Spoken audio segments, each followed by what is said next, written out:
अमरावती यवतमाळ मार्गावरील बडनेरावरून 8 किलोमीटर अंतरावरील जनुना येथे विद्यार्थ्यांच्या अथक परिश्रमानंतर 1-2 नव्हे तर तब्बल 16 जलद बसेसला थांबा मिळाला होता।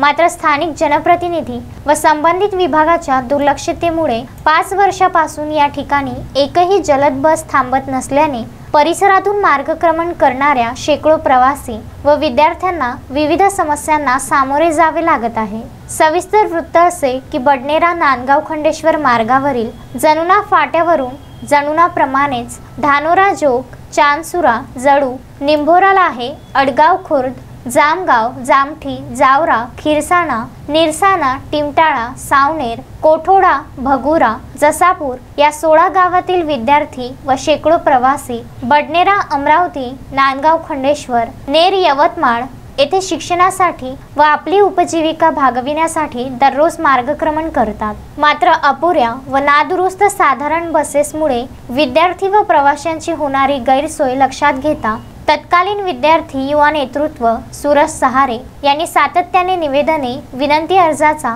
परिवहन महामंडळाच्या संबंधित विभागाकडे यशस्वीरित्या पाठपुरावा करून अखेर जनुना येथे जलद बसला थांबा मिळविण्यात सिंहाचा वाटा उचलला। विशेष म्हणजे केंद्रीय मंत्री पीयूष गोयल यांनी कन्याकुमारी येथील स्वामी विवेकानंद शिला स्मारकाचे शिल्पकार श्रद्धेय एकनाथ रानडे यांचे जन्मगाव टिमटाळा सोबतच खिरसाणा, निरसाना, अडगाव बुद्रुक, जनुना ही गावे दत्तक घेताच त्यांचे स्वीय सहाय्यक अनिल सिंह व विशेष अधिकारी किरण पटवर्धन यांना तात्काळ शिवराय कुलकर्णी यांच्या मार्गदर्शनात सूरज सहारे यांनी विद्यार्थ्यांच्या बस समस्या संदर्भात चर्चा करून निवेदन सादर केले। परंतु कोणत्याही स्थानिक जनप्रतिनिधी किंवा प्रशासनाने याकडे लक्ष दिले नाही। वाढते प्रवासी वर्ग व कमी झालेली बसेसची संख्या यामुळे विद्यार्थ्यांप्रमाणेच परिसरातील ग्रामस्थांचे आर्थिक नुकसान होत असून सणासुदीच्या काळात जलद बसेसला जनुना येथे पुन्हा विनंती थांबा देण्यात यावा अशी मागणी सामाजिक कार्यकर्ते श्रीपाल सहारे यांनी केली आहे।